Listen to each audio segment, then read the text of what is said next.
Deus tem ministrado muito ao meu coração a respeito da igreja de Bereia. Eu convido você a abrir a sua Bíblia lá em Atos capítulo 17, a partir do versículo 10 até o versículo 12. Nós vamos falar hoje sobre a nobreza da igreja bereana. E essa mensagem, ela tem tudo a ver com essa igreja, com o momento que nós estamos vivendo. A gente percebe que há um aumento, uma proliferação, uma multiplicação dos falsos profetas. Isso é um cumprimento da palavra de Deus.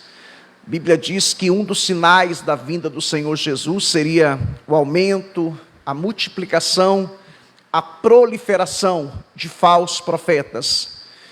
E sem sombra de dúvidas, nós estamos vivendo este tempo, o tempo do fim. E essa mensagem também, ela tem tudo a ver com um livro que eu acabei de ler hoje. Eu já tinha ouvido falar desse livro. Pastor Joe Piper, ele diz que foi muito influenciado, muito abençoado, muito edificado por esse livro. E pela graça de Deus, eu comecei a ler o livro de Wayne Grudem. Wayne Grudem, Dom de Profecia, no Novo Testamento e Hoje. Um livro de 356 páginas. Comecei a ler esse livro dia 4 de março deste mês e terminei hoje. E eu também fui muito edificado, muito abençoado através deste livro. Então, gostaria de indicar para você aí, tá ok? O Wayne Grudem é um pastor reformado, Dom de Profecia, no Novo Testamento e Hoje, editora Carisma, ok? Compre este livro vai abençoar muito a sua vida. Eu creio que todo cristão precisa ler esse livro, todo cristão reformado, todo cristão pentecostal necessita ler este livro. E o Wayne Grudem é um teólogo, um pastor reformado, porém continuista, isto é, ele crê na contemporaneidade dos dons espirituais, como eu também sou continuista, eu creio na contemporaneidade dos dons espirituais. Deixa eu guardar o livro aqui. Eu também creio na continuidade, na contemporaneidade dos dons espirituais, como Wayne Grudem, como a Joe Piper. Claro que nós não cremos no ministério apostólico, entendemos que cessou, porque quando a gente estuda o Novo Testamento, a gente percebe que existem alguns requisitos, alguns critérios para alguém ser apóstolo, e hoje ninguém preenche esses requisitos, esses critérios. Portanto, entendemos que o ministério apostólico cessou, e também entendemos que o ministério profético cessou. João Batista foi o único profeta. O que nós temos hoje é o dom de profecia, não mais o ministério profético, como era no Antigo Testamento, né? Como os profetas do Antigo Testamento, como Isaías, Daniel, Jeremias, né? Hoje nós não temos mais o ministério profético, nós temos o dom de profecia. Essa semana circulou nas redes sociais um vídeo de um falso profeta. Várias pessoas me enviaram este vídeo. Quarta-feira, quinta-feira, eu recebi esse vídeo. As pessoas pedindo a minha opinião, pastor, pedindo um parecer bíblico, né? Pastor, o que o senhor me fala sobre esse vídeo?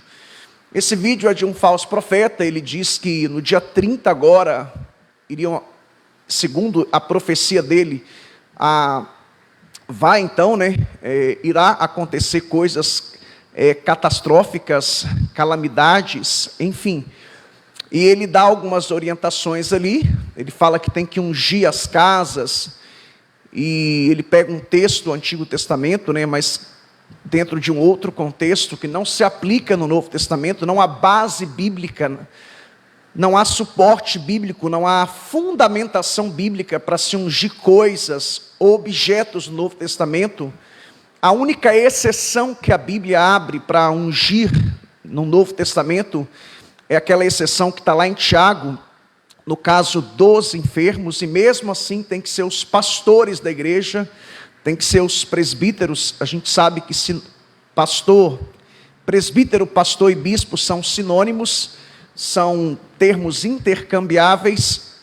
Então a única exceção que a Bíblia abre no Novo Testamento para se ungir alguém é para ungir os enfermos, e mesmo assim tem que ser presbíteros, pastores ou bispos, né? Enfim, os líderes da igreja, os pastores da igreja.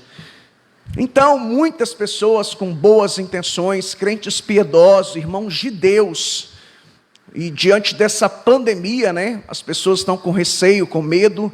Então, esses irmãos, pastor, e aí, qual que é a sua opinião, qual que é o seu parecer? E nós, então, deixamos bem claro que aquela profecia, ela não está em harmonia com a palavra de Deus, ela não está em concordância com a palavra de Deus. Trata-se de um oportunista, trata-se de um oportunista. Aquela profecia não passa pelo crivo da palavra de Deus. Então a pregação de hoje é uma junção daquilo que Deus tem ministrado ao meu coração sobre a igreja de Bereia, sobre o livro que eu acabei de ler de Wayne Grudem, o livro Profecia, e também diante desse vídeo que eu recebi durante esta semana. E eu creio que o que nós vamos ler, explicar e aplicar hoje tem tudo a ver com esse momento, e a gente vai aprender algumas verdades espirituais com a igreja de Bereia. Bom, tendo dito isso, convido você a abrir a sua Bíblia então. Mas antes quero fazer mais um pedido aí. Quero pedir para você que está assistindo aí, você que ainda não curtiu a nossa página, porque tem muita gente que segue a página, mas não curte a página. Eu quero pedir para você aí curtir a nossa página, isso dá uma relevância maior para a página, tá ok? Não seja apenas um seguidor, mas também peço a você que venha curtir a nossa página. Nós também temos um canal no YouTube, Igreja Tabernáculo em Taubaté. Eu quero pedir para você se inscrever no nosso canal, isso é muito importante, isso dá uma relevância maior para os nossos vídeos. Então, por favor, se inscreva no nosso canal no YouTube aí, Igreja Tabernáculo em Taubaté, ok? Muito bem, vamos agora sim abrir a palavra de Deus em Atos dos Apóstolos, capítulo 17. Atos dos Apóstolos, capítulo 17, versículos 10, 11 e 12. Atos dos Apóstolos, capítulo 17, versículos 10, 11 e 12. Eu quero pensar com você, meditar com você a respeito do seguinte tema: a nobreza da igreja bereana. Muito bem, assim diz a palavra do Senhor nosso Deus. E logo durante a noite, os irmãos enviaram Paulo e Silas para Bereia. Ali chegados, dirigiram-se à sinagoga dos judeus. Ora, estes de Bereia eram mais nobres que os de Tessalônica, pois receberam a palavra com toda a avidez, examinando as Escrituras todos os dias, para ver se as coisas eram de fato assim. Com isso, muitos deles creram, mulheres gregas de alta posição, e não poucos homens. Muito bem, queridos, este texto é um texto que a gente sempre usa, né? Virou até um jargão no meio evangélico. Eu sou um crente bereano. E quando a gente usa esse termo, o que nos vem à mente é que essa pessoa tem fome da palavra de Deus, que essa pessoa é um estudioso da palavra de Deus, é alguém que ama a palavra de Deus. Por quê? Nós vamos ver aqui algumas palavras-chave. Paulo diz que estes irmãos eram nobres, e ele explica por quê. Ele usa alguns argumentos por que essa igreja, a igreja de Bereia, eram formadas por um grupo de irmãos que eram chamados de nobres, e Paulo diz o porquê, ele explica os motivos, as razões, e ele diz que o primeiro motivo, a primeira razão, por causa da avidez deles, e também porque eles examinavam as Escrituras.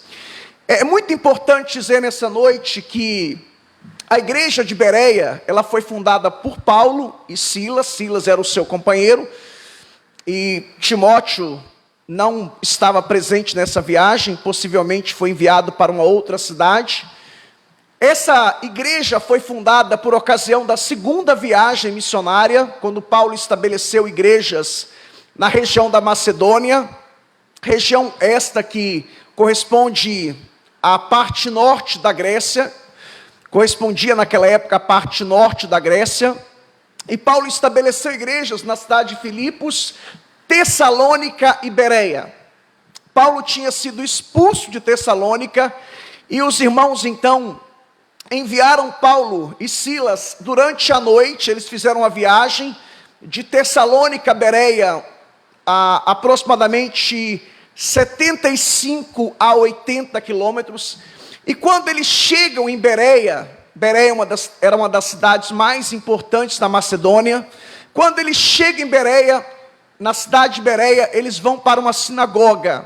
Você sabe que os judeus, eles se reuniam no templo, mas também na sinagoga. Você deve se lembrar que no ano 586 da era cristã, Nabucodonosor, rei da Babilônia, ele invadiu Jerusalém e ele destruiu o templo, destruiu os muros e levou cativo para a Babilônia os judeus. E os judeus que ficaram ali na Babilônia, muitos deles, eles perderam o hebraico, e eles então aprenderam a nova língua, o novo idioma, o aramaico. Tanto é que o aramaico era a língua falada nos tempos de Jesus, o hebraico era falado apenas na sinagoga, o grego era a língua da diplomacia internacional, e o latim era a língua do Império Romano. Então, na época lá que eles estavam cativos na Babilônia, não tinha o templo de Jerusalém. E eles então começaram a se reunir em sinagogas. As sinagogas eram compostas, tinha que ter 10 famílias judeus. Eles se reuniam, a palavra sinagoga significa lugar de reunião. E eles se reuniam com o objetivo de louvar a Deus e estudar a palavra de Deus. Estudar o Antigo Testamento. E é nesse contexto então que Paulo chega na cidade de Bereia. Ele procura uma sinagoga para pregar para os judeus, para anunciar Jesus Cristo, e Paulo sempre fazia isso, uma vez que Paulo era especialista, perito no Antigo Testamento, estudou aos pés de Gamaliel, e sempre que Paulo chegava, ele pregava o Antigo Testamento, e ele mostrava Jesus no Antigo Testamento. Ele mostrava que todo o Antigo Testamento apontava para Cristo. Então, quando ele chega nessa cidade, ele fica admirado, ele fica contente, feliz, e ele chama esses irmãos de nobres. Por quê? Porque eles receberam a palavra com avidez. Tudo que Paulo pregava, eles conferiam, eles confrontavam, eles comparavam, eles observavam. E os judeus se reuniam apenas aos sábados nas sinagogas. Mas tanto era o entusiasmo deles, a fome, o desejo deles pela palavra, que o versículo 12 diz, versículo 11, né? Ora, estes de Bereia eram mais nobres que os de Tessalônica, pois receberam a palavra com toda avidez, examinando as Escrituras todos os dias, para ver se as coisas eram de fato assim. Note você que eles não estudavam a Bíblia apenas aos sábados, mas todos os dias, ou seja, tudo que Paulo falou, tudo que Paulo está pregando, nos ensinando, vamos examinar, vamos conferir, vamos observar, verificar, analisar, checar, para ver se é assim. E o texto bíblico diz que, com isso, muitos deles creram. Muitos deles quem? Judeus. Se converteram ao cristianismo. E o texto diz,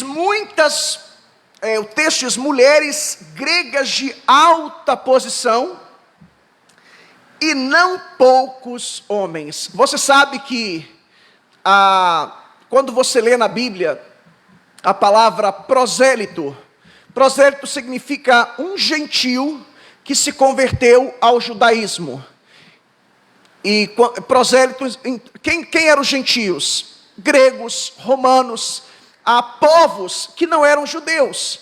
Então, quando você lê no Novo Testamento a palavra prosélito, significa que é alguém que se converteu, alguém que era de outra nação, seja grego, seja romano, ou de outra nacionalidade, que se converteu ao judaísmo.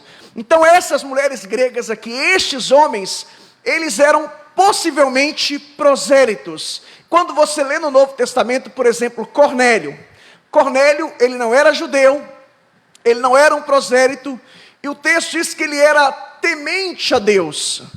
Quando você lê alguém como Cornélio no Novo Testamento, significa que esse alguém era alguém que era um simpatizante do judaísmo. Era alguém que simpatizava com a religião judaica. Então, só essa nota de rodapé. E muitos judeus se converteram, muitos gregos que possivelmente ou eram tementes a Deus, que eram simpatizantes do judaísmo, ou possivelmente eram prosélitos, também se converteram. Bom, eu quero chamar a sua atenção então, por que os cristãos bereanos foram chamados de nobres? Por que estes cristãos foram chamados de nobres? Bom, em primeiro lugar, a gente precisa saber o que significa a palavra nobre.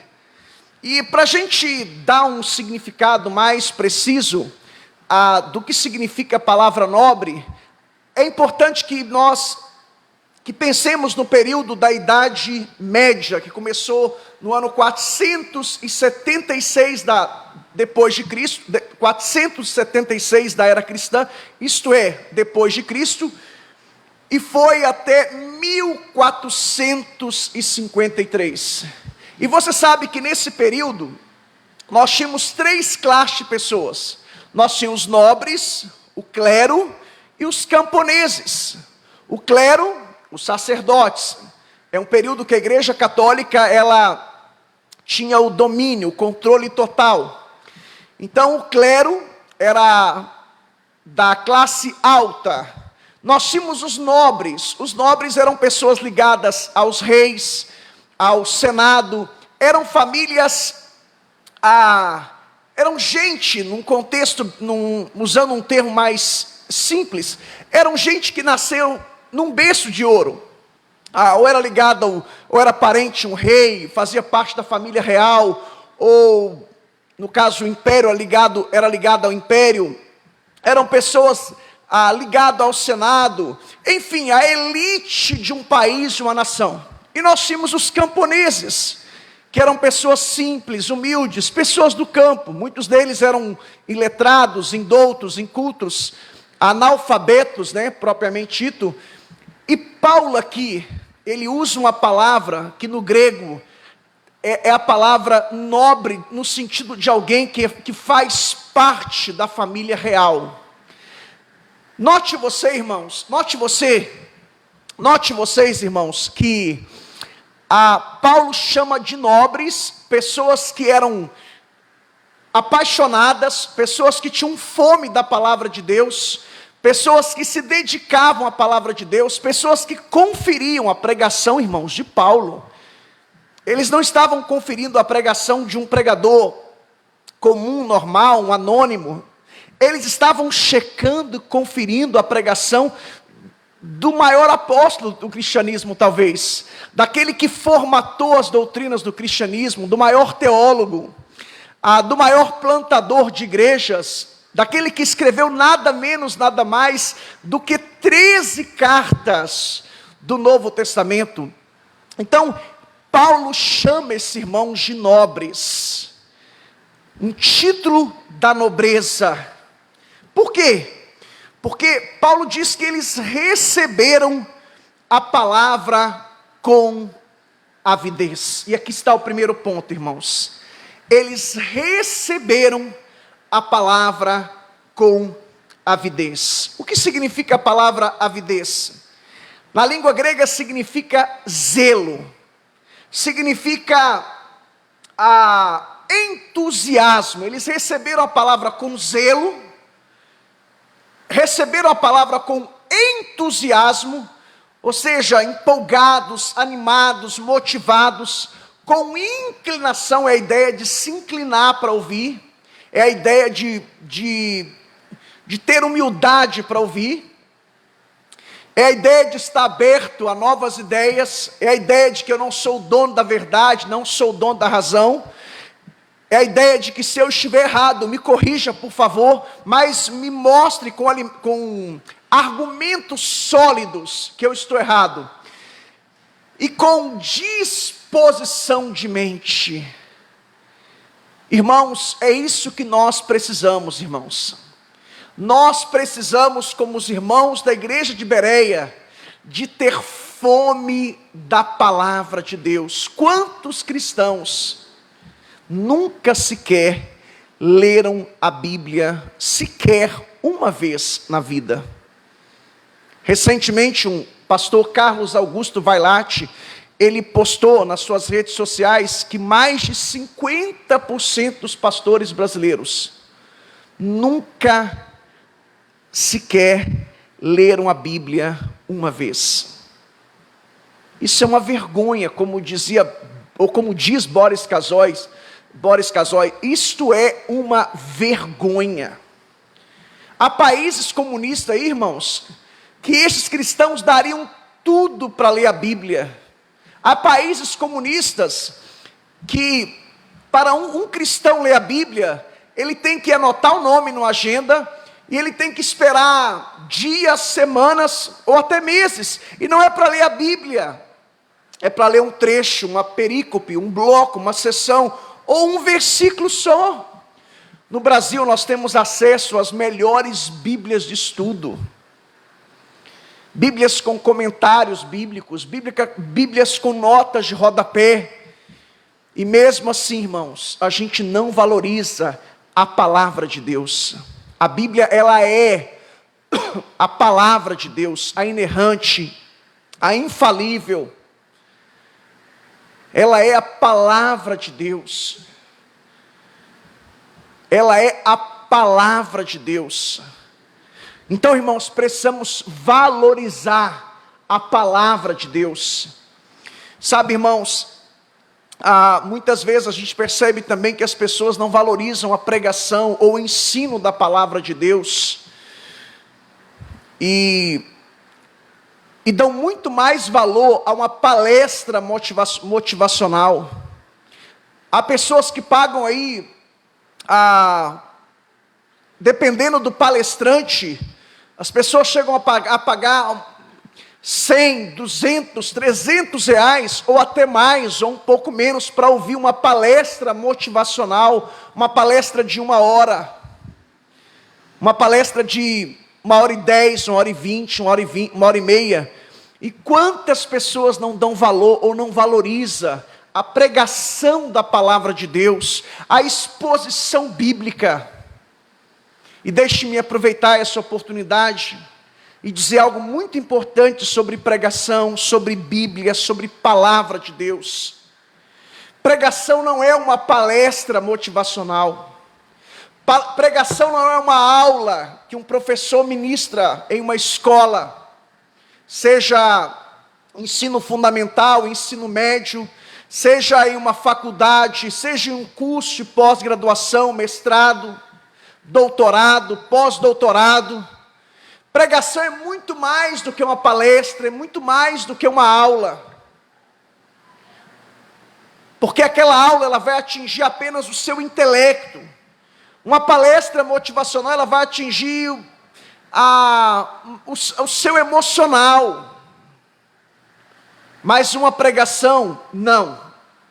Uma pregação, irmãos, é muito mais do que uma palestra motivacional. É muito mais do que uma aula. Pregação é uma junção de informações, isto é, explicação da palavra. O pregador, quando ele prega, ele explica a palavra de Deus. Então, pregação é uma junção de informações, de palavras, porque são palavras. Pregação, então, é uma junção de informações, palavras, poder de Deus e atuação do Espírito Santo nos nossos corações. É isso que é pregação, irmãos. Pregação, então, é uma junção de informações, palavras, poder de Deus e atuação do Espírito Santo nos nossos corações. Se não, vejamos. Abra comigo, por favor, a sua Bíblia em Isaías, capítulo 55. Isaías, capítulo 55, versículo 11. Olha o que é a palavra de Deus. Livro do profeta Isaías. Você que é um bereano, por favor, confira comigo, por favor. Livro do profeta Isaías, capítulo 55, versículo 11. Olha só o que diz a palavra de Deus. Assim será a palavra que sair da minha boca, não voltará para mim vazia, mas fará o que me apraz, e prosperará naquilo que a designei. Toda palavra que sai da boca de Deus, e quando um pregador ele abre a Bíblia, expõe a Bíblia, João Calvino dizia que ele se torna um porta-voz de Deus. Portanto, querido, nesta noite, Deus está falando com você. E olha só o que a palavra de Deus diz. Assim será a palavra que sair da minha boca. Não voltará para mim vazia, mas fará o que me apraz. E prosperará naquilo para que a designei. Então, pregação é a junção de informações, explicação da palavra, palavras, a aplicação da palavra, poder de Deus e atuação do Espírito Santo nos corações. Olha só o que diz a palavra de Deus também, lá em Jeremias, capítulo 23, versículo 29. Livro do profeta Jeremias. Abra comigo aí, crente bereano, por favor. Jeremias capítulo 23, versículo 29. Livro do profeta Jeremias, capítulo 23, versículo 29. Não é a minha palavra fogo, diz o Senhor, e martelo que esmiuça a rocha. A palavra de Deus é fogo, e a palavra de Deus também, ela é martelo que esmiuça a rocha. Todas as vezes que você prega para alguém, é como se Deus estivesse quebrando aquele coração de pedra. É como se Deus estivesse esmiuçando aquele coração de pedra. É por isso que temos que pregar a palavra de Deus. Por quê? Porque a palavra de Deus, conforme está em Jeremias, capítulo 23, versículo 29, ela é fogo, o fogo queima, ele tem esse poder, ele ilumina, ele tem outras finalidades também, e a palavra de Deus é martelo que esmiuça a rocha. Todas as vezes que você abre a boca para pregar a Bíblia, a palavra de Deus, para expor as Escrituras, é como se fosse um martelo que estivesse esmiuçando uma rocha. Olha só o que mais é a palavra de Deus. Romanos capítulo 10, versículo 17. Romanos capítulo 10, versículo 17. Pregação não é uma aula, não é uma palestra motivacional, é a palavra de Deus. Olha o que diz Romanos 10, 17. E assim a fé vem pelo ouvir, a fé vem pela pregação, melhor dizendo, e a pregação da palavra de Cristo. Outras versões diz que a fé vem pelo ouvir e o ouvir a palavra de Deus. Todas as vezes que alguém ouve a palavra de Deus, essa pessoa, a Bíblia diz que a fé vem pelo ouvir e o ouvir a palavra de Deus. É por isso que temos que pregar a palavra de Deus. Por isso que temos que anunciar as boas novas da salvação. Louvado seja o nome do Senhor. Abra comigo a sua Bíblia aí. Primeira carta de Paulo aos Coríntios, capítulo 2. Primeira carta de Paulo aos Coríntios, capítulo 2, versículo 4. A minha palavra e a minha pregação não consistiram em linguagem persuasiva de sabedoria, mas em demonstração do Espírito de poder.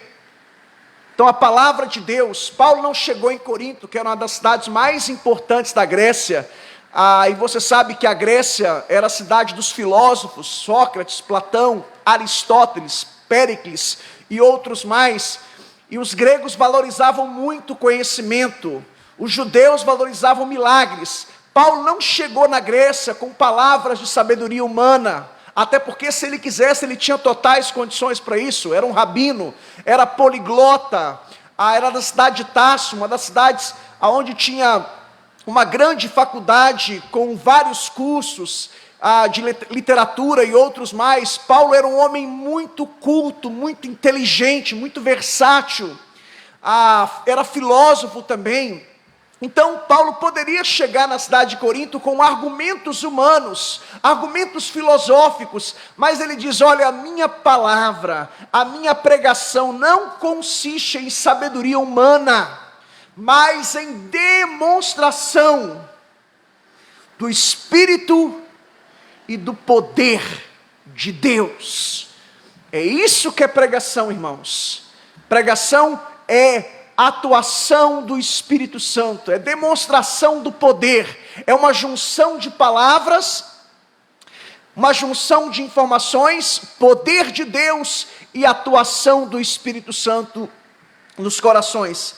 Abra comigo a sua Bíblia aí também, 1 Timóteo, aliás, primeira carta de Paulo aos Coríntios, capítulo 14, versículo 25, primeira carta de Paulo aos Coríntios, capítulo 14, versículo 25, olha só o que diz a palavra: tornem-se manifestos os segredos do coração, e assim prostrando-se com a face em terra, adorará a Deus, testemunhando que Deus está de fato no meio de vós. Essa palavra aqui está dentro de um contexto em que Paulo estava explicando, ensinando a igreja de Corinto sobre a questão de dom de línguas e profecia. E concordo com N. Gruder quando ele faz uma distinção de dom do ensino e dom de profecia. E aqui, quando você está pregando, e Deus pode usar um pregador no dom de profecia, quando ele está pregando, Paulo diz que quando alguém está profetizando, ou pregando, ou ensinando a palavra de Deus, Paulo diz que quando entrar um incrédulo no nosso meio, os segredos do coração dele serão revelados, porque a palavra de Deus tem esse poder. Eu já tive essa experiência muitas vezes, eu estar pregando aqui na igreja que eu sou pastor, ou em outra igreja, e alguém após o culto me abordar e me falar: pastor, quem foi que falou para o senhor isso? Eu disse: ninguém me falou nada. Pastor, Deus te usou na pregação para falar tudo o que eu precisava ouvir, tudo o que eu estava sentindo naquele momento. Por quê? Porque a palavra, Paulo diz, torna-se, Deus revela os segredos do coração, e assim a pessoa se prostra diante de Deus, e reconhece que Deus está naquele lugar. Charles Haddon Spurgeon, o N. Gruder cita Spurgeon, isso acontecia muito com Charles Haddon Spurgeon, pastor batista, pastor inglês, Charles Haddon Spurgeon pregava muitas vezes, e depois do culto alguém o abordava: pastor, quem foi que falou isso para o senhor? E ele disse: eu não sei, eu sei que Deus me fala essas coisas quando eu estou pregando. O Wayne Grudem conta neste livro que um dia Charles Spurgeon estava pregando, ele parou a pregação e falou: olha, você que é sapateiro, você que pegou o dinheiro X no local tal, devolva. E depois a pessoa conversou com ele e falou: quem te contou? E você trabalhou no domingo, no dia do Senhor. E Deus deu detalhes para Charles Haddon Spurgeon. E essa pessoa disse: quem contou para o senhor? Ele disse: eu não sei, eu sei que Deus me fala essas coisas quando eu estou pregando. Então pregação é isso, irmãos. Pregação é muito mais além do que ensino. É ensino, sim. É explicação da palavra, sim. É exposição bíblica, sim. Mas também é profecia. Deus fala com as pessoas, de modo que Deus revela os segredos do coração. Eu sempre digo para Deus quando eu vou pregar: Senhor, eu me preparei, eu estudei, está aqui o meu manuscrito, mas me usa no dom de profecia quando eu estiver pregando, me revela os segredos do coração, me faz saber o que está passando, ilumina a minha mente. O termo mais correto seria iluminação, né? Senhor, esse é o termo correto na verdade. Senhor, ilumina a minha mente, para que eu possa ser usado por Ti no dom de profecia. E nas palavras de Wayne Grudem e Joe Piper, profecia é Deus trazendo algo à sua mente, que você não tinha, que você não sabe a respeito de alguém. Então é isso que é a pregação, irmãos. Louvado seja o nome do Senhor. 2 Timóteo capítulo 3, versículo 16, olha o que é a Bíblia, irmãos, olha o que é a palavra de Deus. 2 Timóteo capítulo 3, versículos 16 e 17, toda a escritura, ou seja, toda a Bíblia sagrada, de Gênesis a Apocalipse, é inspirada por Deus. Tanto os profetas do Antigo Testamento, como os apóstolos do Novo Testamento, foram inspirados pelo Espírito Santo, ou seja, escreveram sob a influência do Espírito Santo. E o texto continua dizendo: toda a escritura é inspirada por Deus e útil, olha a finalidade, olha a utilidade da Bíblia, para o ensino, a Bíblia nos ensina, para a repreensão, a Bíblia nos repreende, para a correção, a Bíblia nos corrige, para a educação, a Bíblia nos educa, para a educação na justiça, ou seja, a gente passa a desenvolver um senso de certo e errado. E por fim, versículo 17, a fim de que o homem de Deus seja perfeito, ou seja, seja maduro, seja alguém maduro espiritualmente falando, e perfeitamente habilitado para toda boa obra. E por fim, irmãos, Hebreus capítulo 14, versículo 12, olha só o que é a palavra de Deus. Abra comigo aí, por favor, crente bereano. Hebreus capítulo 14, versículo 12. Olha só o que diz a palavra: porque a palavra de Deus, a Bíblia Sagrada, é viva. Esse livro aqui não é um livro morto, é vivo. Esse livro aqui é mais atual do que o jornal que vai ser publicado amanhã. A gente está vendo aí o mundo de perna para o ar, né?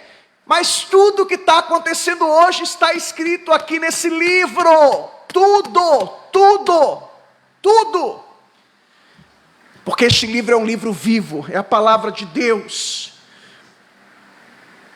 Porque a palavra de Deus é viva e eficaz, ela tem a sua eficácia. É mais cortante do que qualquer espada de 2 gumes. E ela penetra até o ponto de dividir alma e espírito, juntas e medulas, e é apta para discernir os pensamentos e propósitos do coração.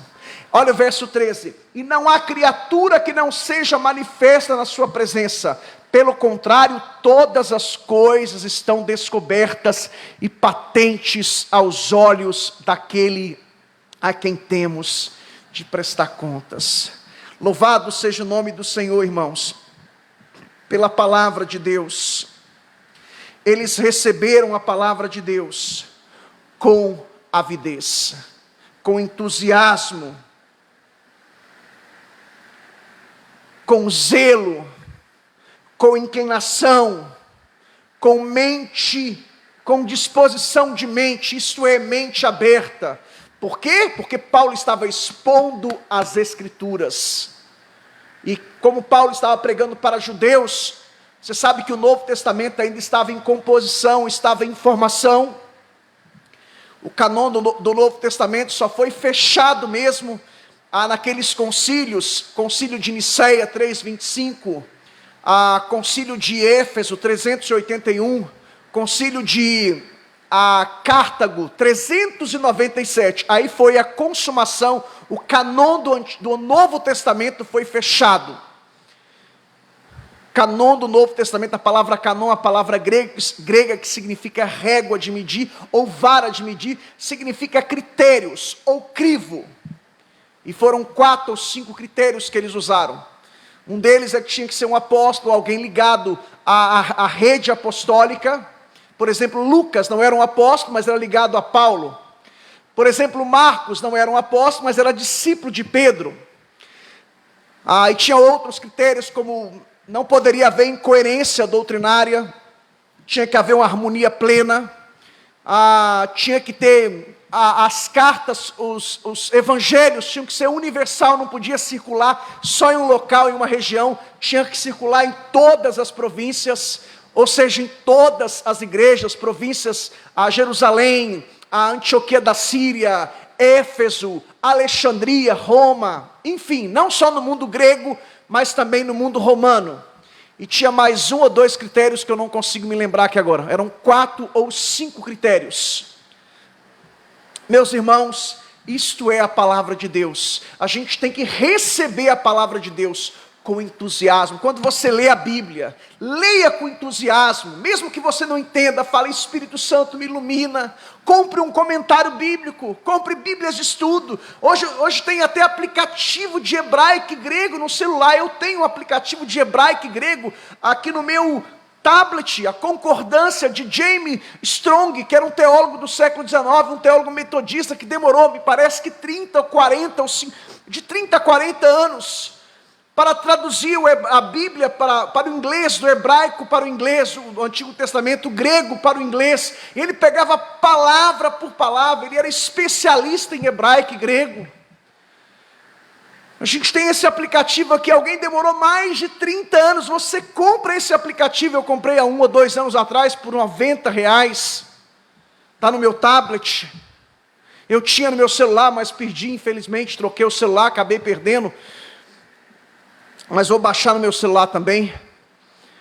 A gente tem acesso hoje aos maiores teólogos do mundo.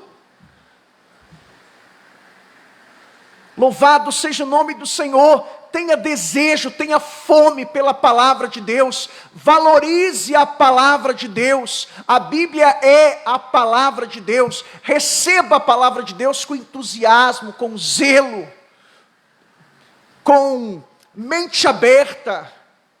Louvado seja o nome do Senhor. É isso então, esse é o primeiro motivo pelo qual Paulo elogiou aquela igreja, chamou aqueles irmãos de nobres.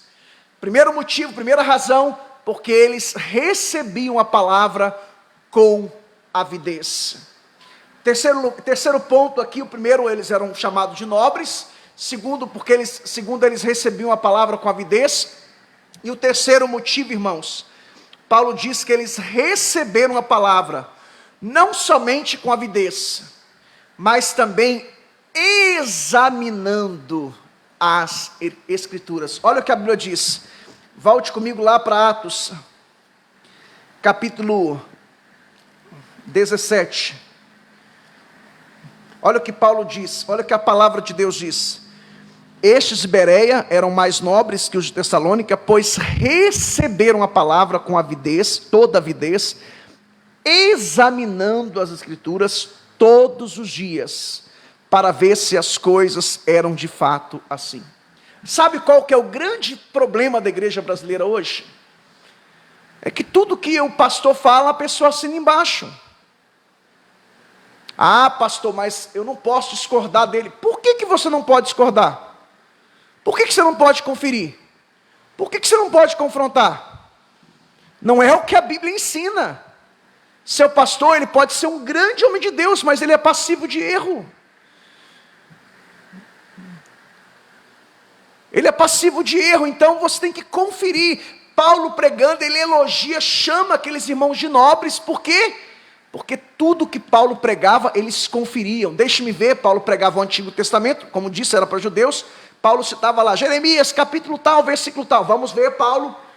Vamos observar o contexto para ver se é isso mesmo, Paulo. A igreja brasileira hoje, há um termo que eu ouvi há muitos anos, os crentes são banguelos. Você conhece alguém que é banguelo, literalmente falando? O banguelo, tudo que dá para ele, Rodrigo, ele come, ele não mastiga, ele engole. Nós temos dentes, o dente serve para mastigar. Você tem que mastigar aquilo que você está ouvindo. E nós vemos uma época de crentes que gostam de comida podre, comida estragada. Vá conversar com boa parte das pessoas hoje, da nova geração.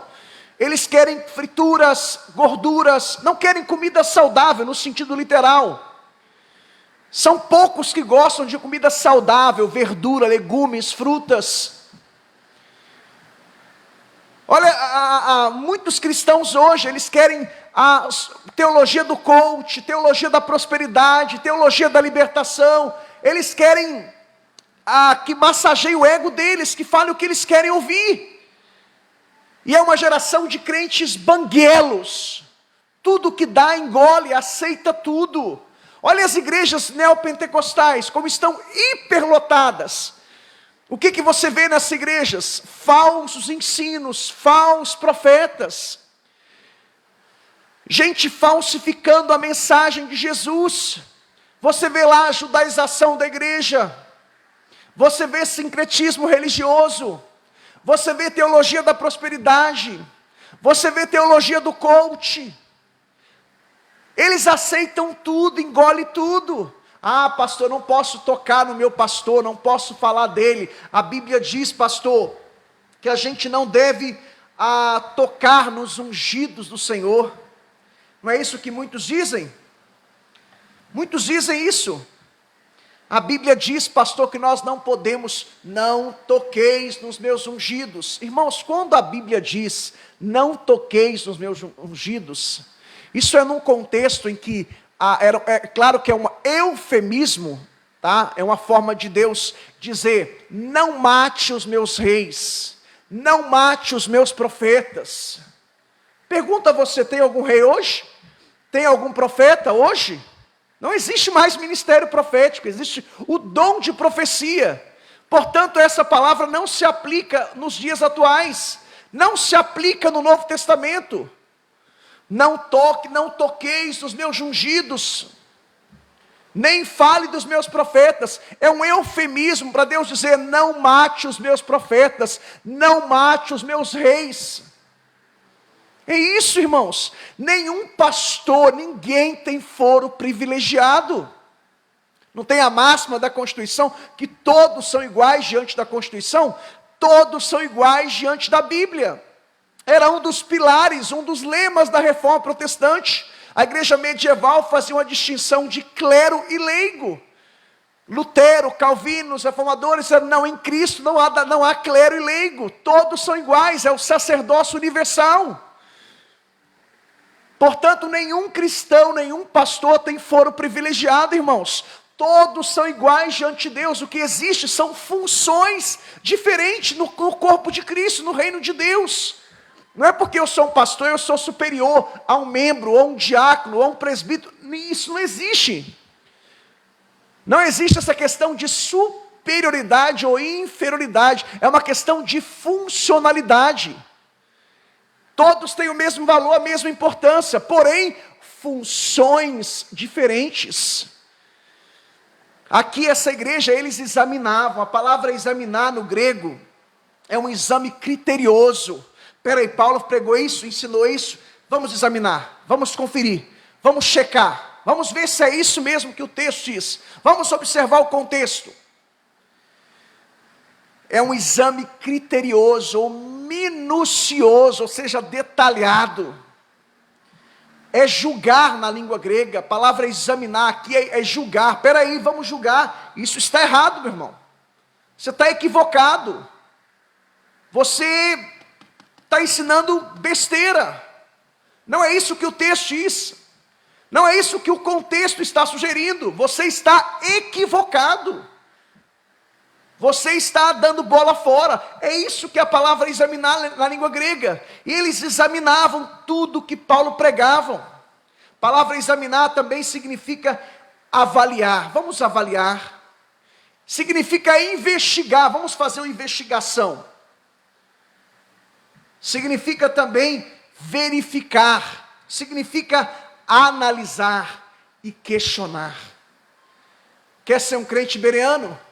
Seja alguém que tenha avidez, que tenha fome da palavra de Deus. Receba a palavra com entusiasmo. Se incline para ouvir a palavra. Seja humilde para reconhecer que em alguns pontos você está errado e você precisa mudar.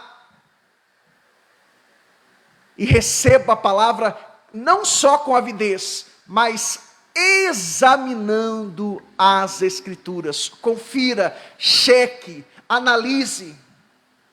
Paulo diz em Gálatas capítulo 1, versículo 8 e 9, se alguém pregar outro evangelho, mesmo que eu pregue, mesmo que desça um anjo do céu, é claro que é uma linguagem hipotética, né? Que esse evangelho seja anátema, maldito. Irmão, se alguém pregar algo diferente do que está escrito aqui, Paulo diz que seja anátema.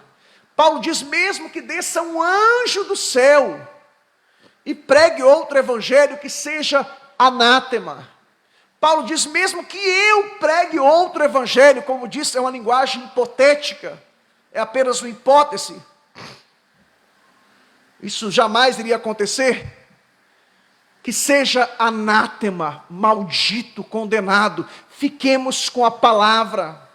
Lembra da reforma protestante? Um dos 5 pilares do slogan da reforma protestante, você deve se lembrar, sola scriptura, ou seja, somente a Bíblia. Não é a minha opinião, não é o que eu penso, não é o que eu acho, não é a sua opinião, não é o que você pensa, não é o que você acha, é o que a Bíblia diz, e ponto final. Como dizia o pessoal da minha cidade lá, Zé Fini, acabou, não tem conversa. Finish em inglês, finito em espanhol. Desamera, como se diz em inglês, tanto não importa, oreva, tanto faz. É o que a Bíblia diz, não é o que você pensa, o que você acha, não é a sua opinião, é o que a palavra de Deus diz. É claro que o sola escritura, como os outros 4 sola gratia, sola fide, somente a Deus glória. São 5. Sola Cristo, somente Cristo. É claro que era uma resposta a tudo aquilo que a igreja medieval ensinava. No caso aqui, o sola escritura, ou somente a Bíblia, era uma resposta, porque a igreja medieval ensinava que não era só a Bíblia, mas a tradição da igreja e o magistério da igreja. E o Papa, quando ele senta na cadeira, tem um nome que me fugiu o nome aqui agora, quando ele diz ali, é como se fosse Deus dizendo. É uma resposta a isso. Para nós cristãos evangélicos, é somente a Escritura e ponto final. Fiquemos com a palavra de Deus. Somente com a palavra. E aí, para te ajudar, eu vou te dar algumas regrinhas de hermenêutica. São 5 ou 6 regras, mas eu vou te dar apenas 2. Nunca se esqueça que o texto bíblico é sempre aquilo que o autor quis dizer. É uma das regras da hermenêutica. O texto quer dizer o que o seu autor quis dizer. Não é o que eu penso, o que eu entendo. Penso eu sobre esse texto, entendo eu sobre isso. Não. O texto é o que o seu autor quis dizer. Por isso que a gente tem que ter comentários bíblicos, notas de rodapé, aliás, bíblias de estudo, para você estudar na fonte. Não é o que eu penso, o que eu acho, a minha opinião sobre isso, não. O texto é o que o seu autor quis dizer. E uma outra máxima também, uma das regrinhas da hermenêutica, melhor dizendo, a palavra hermenêutica é uma palavra grega, né, que significa a ciência da interpretação dos textos. Todo texto deve ser entendido à luz do seu contexto. Eu vou repetir. Todo texto deve ser entendido à luz do seu contexto. Contexto é o que vem anterior e o que vem posterior, antes e depois. Contexto, muitas vezes, o contexto histórico, contexto cultural, contexto gramatical. Tem muita palavra que está aqui que você lê, que lá na língua original não é aquilo. Sofreu uma semântica, que é uma evolução, uma mudança. Então você tem que ir lá no contexto histórico, saber qual que era o contexto histórico da época, contexto cultural da época. E como eu disse, qual que era o contexto gramatical. Em alguns casos, contexto político, contexto social, contexto econômico. Em alguns casos, vai ser um bloco, uma seção, uma perícope. Perícope é uma seção. Por exemplo, na minha Bíblia, aqui na sua Bíblia também, muitas Bíblias têm, outras não. Você pode ver aqui, versículo 10 de Atos, capítulo 17. A palavra aqui está em negrito. Negrito. Vai até o versículo 16, que também está em negrito. Então isso aqui é um bloco, é uma seção, é uma perícope. Então muitas vezes para você entender o contexto de um texto, nunca esqueça essa regrinha, tá? A sua Bíblia tem em negrito. Pode ver que algumas palavrinhas chaves, e sempre está essa palavrinha chave, ela está em letra maiúscula. Pode ver que é sempre a primeira letra. Dá uma olhadinha depois aí, está em negrito. Significa que isso é um bloco, é uma seção, uma perícope. E muitas vezes, para você entender o texto, você tem que analisar essa perícope, esse bloco, essa seção, essa passagem. Muitas vezes o capítulo inteiro, e muitas vezes o livro inteiro, para você entender o contexto. E tem uma outra máxima da hermenêutica, né? Texto fora do contexto gera pretexto. E é isso que os falsos profetas fazem. Eles pegam um texto isolado e fazem dele uma doutrina. Isso é exegese, né? Existem dois termos técnicos que os teólogos usam. Exegese é tirar do texto o que está no texto. Exegese é colocar no texto o que não está no texto. E é o que muitos falsos profetas fazem. Eles colocam no texto o que não está no texto, que é exegese. Sendo que o correto seria exegese, que é prefixo tirar, tira do que está dentro. São apenas algumas regrinhas. E para concluir, irmãos, uma vez que nós precisamos examinar, conferir tudo, e essa semana circulou nas redes sociais esse vídeo desse falso profeta, e volta e meia circula, esses vídeos confundem, deixam o povo de Deus muitas vezes perdido, confuso, sem direção. Pastor, lembra quando começou a pandemia?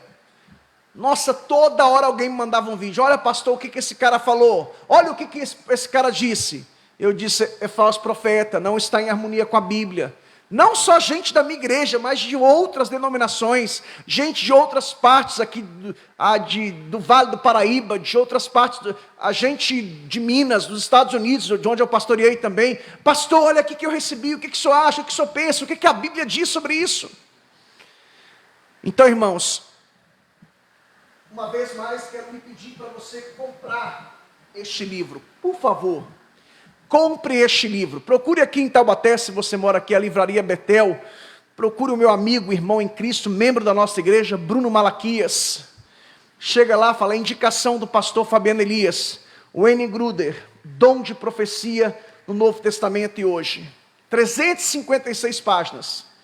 Esse livro vai te edificar muito. Eu fui muito edificado, muito influenciado e muito abençoado através da leitura. Comecei a ler agora dia 4 de março e terminei hoje, 356 páginas.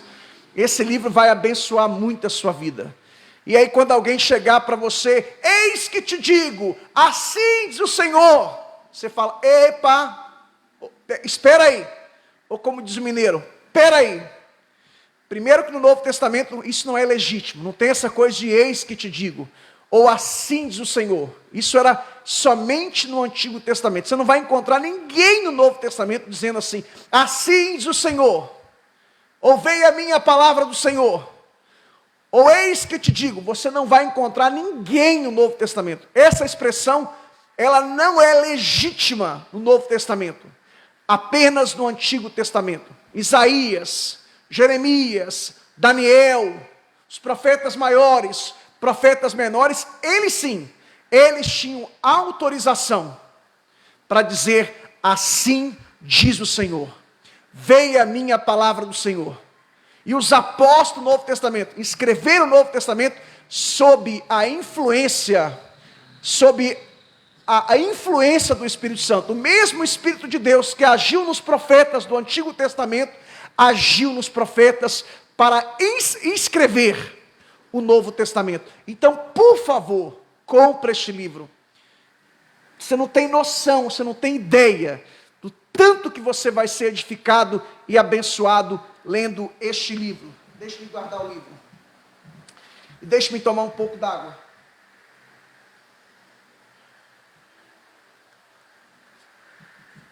Irmãos, deixe-me dizer algumas coisas sobre o dom de profecia. Já disse aqui algumas vezes que no Novo Testamento não existe ministério profético. Ministério profético somente no Antigo Testamento. João Batista foi o último profeta e foi Jesus que disse. Uma regrinha para você nunca se esquecer. Depois lê Hebreus capítulo... Vamos ler Hebreus capítulo 1. Hebreus capítulo 1. Olha só o que diz aí Hebreus capítulo 1. Hebreus capítulo 1. Havendo Deus outrora falado muitas vezes e de muitas maneiras aos pais pelos profetas, nestes últimos dias na linguagem do Novo Testamento corresponde da primeira vinda de Jesus até a segunda vinda. Então, como que Deus fala hoje? Isto é, últimos dias, da primeira vinda de Jesus até a segunda vinda de Jesus. Nos falou pelo Filho que constituiu herdeiro de todas as coisas, pelo qual também fez o universo. Então, havendo Deus outrora, passado, falado de muitas vezes e de muitas maneiras aos pais, aos profetas. Então, vamos explicar isso aqui. De Adão até Moisés, qual era a forma que Deus falava com as pessoas? Através de teofania. Isso é a forma de Deus se apresentar às pessoas. Sempre que você lê no Antigo Testamento a expressão, o anjo do Senhor, era Jesus na sua pré-existência. Então, de Adão até Moisés, Deus sempre falava com as pessoas de forma ordinária, através de teofania. Isto é, a forma de Deus se manifestar, ou a forma de Deus se apresentar às pessoas. De Moisés até João Batista, a forma de Deus falar com as pessoas, a forma ordinária, era através dos profetas. De Moisés até João Batista, a forma ordinária de Deus falar com as pessoas era através dos profetas. E depois, João Batista até hoje, Deus fala com o seu povo por intermédio do Filho e por intermédio da sua palavra, a Bíblia Sagrada. Esta é a forma ordinária de Deus falar com as pessoas. Então, o que é o dom de profecia? É sobre isso que nós vamos falar agora. O dom de profecia, concordo com N. Gruden quando ele diz isso.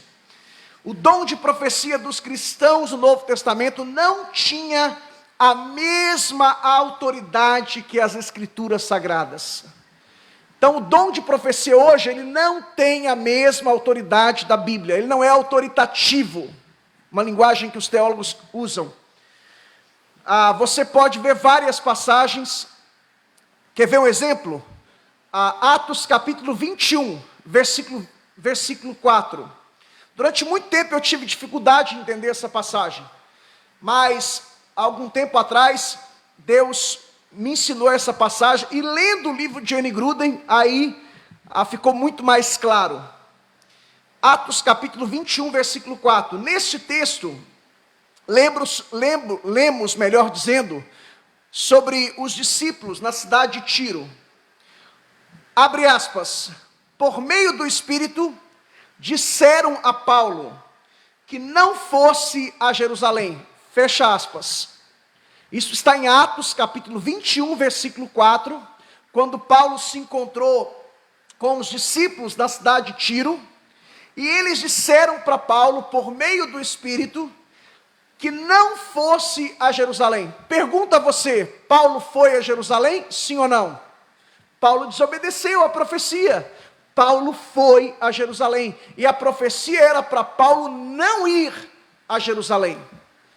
Paulo foi, por quê? Porque Paulo estava convicto que era a vontade de Deus, que era o projeto de Deus. Então Paulo descartou essa profecia, irmãos. Agora, se fosse no Antigo Testamento, se fosse um profeta do Antigo Testamento, lembra que eu falei que a forma ordinária de Deus falar de Moisés até João Batista era através dos profetas? Se fosse um profeta do Antigo Testamento, Paulo nunca teria desobedecido. Ele iria obedecer.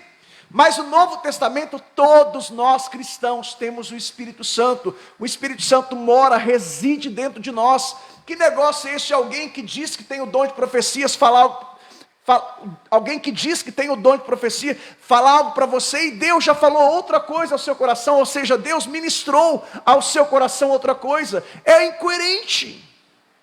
A gente vê também o próprio profeta Ágapo, Atos 21, versículo 10 e 11. Ágapo profetizou que os judeus em Jerusalém amarrariam Paulo e iriam entregar para os gentios. Uma previsão que era quase correta. Ágape quase acertou na profecia. Ele acertou 70%, 80%, 90%. Mas ele cometeu um erro. E qual foi o erro que o profeta Ágapo cometeu? Não foram os judeus que amarraram Paulo. Isso está no versículo 33, também Atos 22, 29. Os judeus, em vez de entregá-lo, tentaram matá-lo, e ele teve que ser resgatado pela força. Atos 21, 31. Então até o profeta Ágape, aquele que tinha o dom de profecia, até o Ágape errou. A profecia dele foi 80%, 90% certa, mas 10%, 20% ele deu bola fora. É só você ler Atos 21, capítulo 21, versículo 10 e 11. É só você ler o versículo 33 de Atos capítulo 21, e é só você ler o capítulo 22 de Atos, versículo 29, e ver Atos 21, 31, e você vai ver que a profecia de Ágape, ele acertou 70% a 80%. Aliás, acertou de 80% a 90%. Errou de 10% a 20%. Ela não foi 100% precisa. Por quê? Porque não era um profeta como no Antigo Testamento. Era alguém que tinha o dom de profecia. A gente vê também lá em 1 Coríntios, capítulo 14, versículo 29, Paulo diz que o profeta, isto é, aquele que tem o dom de profecia, ele deve se submeter ao julgamento dos outros. Ele deve se submeter ao julgamento dos outros. Ou seja, falou aqui, deixe-me ver se tem base bíblica. Toda profecia ela tem que estar em harmonia, tem que estar em concordância com a palavra. Deus não pode se contradizer. Toda profecia ela tem que passar pelo crivo das Escrituras.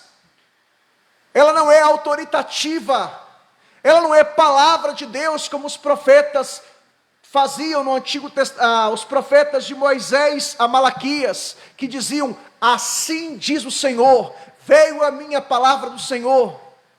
Não, ela não é autoritativa. Lá em 1 Tessalonicenses capítulo 5, versículo 19 e 20, o apóstolo Paulo diz: não desprezei as profecias, mas provai tudo e retende o que é bom. Retende o que é bom. Sabe, irmãos, a nossa tendência é desprezar as profecias. Por quê? Porque há muito abuso, há muita aberração, há muito exagero. Infelizmente, eu falo porque infelizmente eu fiz parte desse contexto. Eu continuo crendo nos dons espirituais, já tive muitas experiências positivas no tocante aos dons espirituais. Deus, por sua infinita misericórdia e graça, já me usou nos dons espirituais, inclusive no dom de profecia. Mas eu também já dei muita bola fora no passado. Infelizmente.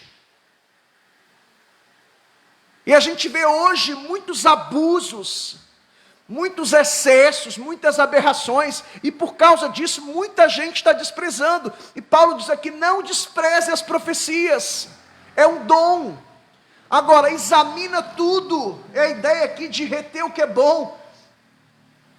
Mas provai tudo, examina, confira, melhor dizendo, confira, checa, analisa, para ver se passa pelo crivo da palavra de Deus, para ver se está em harmonia. Se não tiver, chama o camarada e fala: queridão, você errou, você deu bola fora, você falou besteira. Uma vez uma pessoa chegou em mim e falou assim: eu não te conheço, nunca te vi, mas assim diz o Senhor, por esses dias você vai ser ordenado a pastor. Eu falei: irmão, pela graça de Deus, eu já sou pastor há mais de 10 anos. Pela graça de Deus, eu já fui ordenado a pastor no dia 2 de maio de 1999, quando eu recebi essa profecia. Tinha mais de 10 anos que eu era pastor. Aí o irmão foi: não, o senhor não está entendendo o mistério, o senhor vai a bispo. Eu falei: querido, no Novo Testamento, presbítero, pastor e bispo são sinônimos, são termos intercambiáveis. Eu já sou um bispo, eu já sou um presbítero, porque presbítero, pastor e bispo são a mesma pessoa. Presbítero vem uma transliteração do hebraico, da palavra ancião. Pastor, aquele que pastoreia, e bispo, supervisor. Aí o irmão ficou sem graça. Eu falei: irmão, ele tentou inventar mais coisas. Eu falei: irmão, cala a boca, não fala besteira, pede perdão ao Espírito Santo, porque você falou mentira em nome do Espírito Santo. Aí ficou revoltado, saiu bravinho e não aceitou. Que Deus julgue entre mim e você. Eu falei: ok, que Deus julgue entre mim e você. É isso que a gente tem que fazer, irmãos. 1 Coríntios 14, 29 diz que nós temos que julgar os profetas. Se não passa pelo crivo das Escrituras, eu julgo e condeno e digo: essa profecia é errada. Peça perdão a Deus, peça perdão ao irmão que você entregou, porque você o fez acreditar em uma mentira. E se isso não vai cumprir, vai ficar frustrado, vai se decepcionar, vai se revoltar. Eu conheço um monte de gente que se desviou da igreja por causa de falsas profecias. Claro que não justifica, nada justifica alguém deixar de caminhar com Jesus. Mas eu conheço um monte de gente que saiu da igreja por causa de falsa profecia. Ah, pastor, Deus falou isso. Eu disse: não foi Deus, porque se fosse Deus, a palavra iria cumprir. Não foi Deus, foi alguém que falou por conta própria, ou alguém que foi usado pelo diabo, mas não foi Deus. Se fosse Deus, a palavra iria se cumprir. Mas também já recebi muitas profecias que se cumpriram, muitas. Poderia falar do monte para você aqui, um monte de profecia, que Deus usou a pessoa no dom de profecia, e se cumpriu literalmente na minha vida. Louvado seja o nome do Senhor. Então, irmãos, toda profecia, ela tem que passar pelo crivo da Escritura. E termino com isso. com um trecho do livro de Wayne Grudem na página 90. Olha o que o Wayne Grudem diz na página 90 do livro dele. É correto fazer um breve comentário em relação ao movimento pentecostal de hoje. Embora a maioria dos pentecostais concordem que a profecia de hoje não é igual à Escritura, em termos de autoridade, deve-se dizer que na prática há muita confusão em função do costume de colocar nas introduções das profecias abre aspas, assim diz o Senhor, fecha aspas, frase que era comum no Antigo Testamento. O uso moderno dessa frase é infeliz, pois dá a impressão que as palavras vindas em seguida são as próprias palavras de Deus, ao passo que o Novo Testamento não legitima essa posição. Neste sentido, parece que haverá muito ganho e nenhuma perda se estas palavras introdutórias forem abandonadas. Ou seja, nunca mais diga assim diz o Senhor, eis que eu te digo, meu servo. Primeiro que essa questão de meu servo é uma incorporação, né? Como se, meu servo. Não tem base bíblica, tá? Não, ouvei a minha palavra do Senhor, também não tem base bíblica. Você só pode dizer assim do Senhor, ouvei a minha palavra do Senhor, ou eis que te digo, quando você está abrindo e pregando a Bíblia. Aqui sim, aqui é a palavra de Deus, palavra autoritativa. Aqui sim, assim diz o Senhor. Eu vou ler aqui agora. Por isso, santos irmãos que participais da vocação, eu posso chegar e dizer, assim diz o Senhor. Veio a minha palavra do Senhor. Deus colocou um versículo no meu coração para compartilhar. Vamos supor que o Rodrigo está ali, como ele está ali no som. Eu falo, Rodrigo, Deus, eu sinto no meu coração de ler uma palavra do Senhor para você. E quando eu abrir a Bíblia aqui, eu posso dizer, Rodrigo, assim diz o Senhor. E o texto, ele só tem um sentido, que é uma das regras da hermenêutica, né? Mas ele tem muitas aplicações. Eu posso ler para ele o Salmo 23 e ele falar, pastor, Deus falou comigo. Amém. É uma das regras da hermenêutica. O texto tem apenas um sentido, mas muitas aplicações. Louvado seja o nome do Senhor. Então, Wayne Grudem sugere, as profecias não deveriam ser prefixadas pelas palavras assim do Senhor. Olha o que o Wayne Grudem diz. É muito melhor, em humildade, iniciar a profecia com as palavras, creio que o Senhor está sugerindo, melhor dizendo, creio que o Senhor está sugerindo alguma coisa como, aí você fala o que Deus possivelmente colocou no seu coração. Isso está na página 90 deste livro do Wayne Grudem. E ele fala uma outra coisa também. Se alguém pensa que Deus está trazendo algo à mente, não há nada de errado em dizer, palavras de Wayne Grudem, em dizer, abre aspas, eu creio que o Senhor está pondo em minha mente ou no meu coração, fecha aspas. Então é bem melhor você dizer isso. Eu creio que o Senhor está colocando no meu coração, ou em minha mente, a ordem não altera o fator, ou uma frase similar, né? Estou sentindo, ou sinto no meu coração, que é o que os crentes gostam de falar, estou sentindo, irmãos. Não é errado dizer isso. É bem melhor você falar, eu estou sentindo, eu creio que Deus quer nos dar essa orientação, eu creio que Deus está nos inclinando para isso, eu creio que Deus está nos movendo para isso, do que você dar uma martelada, uma flechada na pessoa. Isso é poder de manipulação. A pessoa chegar e apontar o dedo na sua cara, assim do Senhor, Deus mandou te falar isso, você não... Isso não tem base bíblica no Novo Testamento. É muito melhor você, em humildade, olha irmãos, eu estava orando aqui, eu creio que Deus está nos dando uma direção, eu estou sentindo isso aqui, creio que é da parte do Senhor. E ali a gente vai ver se tem base bíblica, se passa pelo crivo das Escrituras, ok, se não passar, essa pessoa vai ser julgada. Porque tudo, o dom de profecia é bíblico, sim. Ele existe, sim. Ele é atual, sim. Não há nenhum versículo na Bíblia que diz que ele cessou. Nenhum. Inclusive o N. Gruder cita vários reformadores que tinham experiência com o dom de profecia. Inclusive, ele cita alguns que participaram da composição da Confissão de Westminster, que tiveram experiência no dom de profecia. Então, irmãos, para concluir, cuidado com esses falsos profetas, cuidado.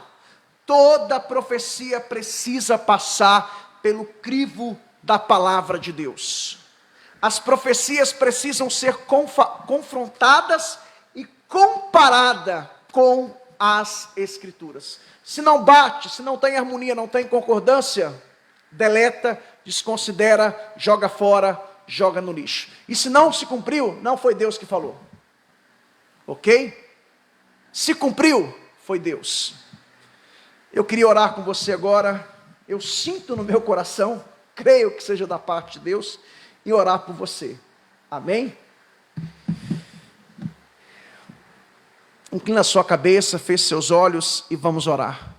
Senhor nosso Deus e nosso Pai celestial, em nome do Senhor Jesus, eu oro com cada um dos meus irmãos agora, e que possamos aprender com os irmãos da igreja de Bereia, Senhor. Eles foram chamados de nobres, porque eles tinham avidez, eles recebiam a palavra com entusiasmo, com zelo, eles tinham fome da palavra, eles queriam crescer no conhecimento da palavra, e eles examinavam as Escrituras todos os dias. Senhor, vivemos um tempo de aumento, de multiplicação, de proliferação de falsos profetas. Livra-nos, ó Deus, destes falsos profetas. Livra-nos, ó Deus, desses falsos ensinos. E que possamos nos voltarmos para a palavra, para as Escrituras, Senhor. Abençoa cada vida que participou conosco, aqueles que ainda vão participar. Que o Senhor Deus abençoe a sua casa. Que o Senhor Deus abençoe a sua família, o seu trabalho, os seus negócios. Que o Senhor Deus te sustente. Que o Senhor Deus te dê vitórias neste tempo de pandemia. Oramos pelos profissionais de saúde, pelos médicos. Oramos por aqueles que estão infectados. Oramos, Senhor, para que o Senhor possa abençoar os nossos governantes. E tenha misericórdia dos nossos líderes, Senhor. Ó Deus, colocamos tudo diante do Senhor e oramos com ações de graças em nome do Senhor Jesus. Amém e graças a Deus. Que Deus abençoe a sua vida. Tenha uma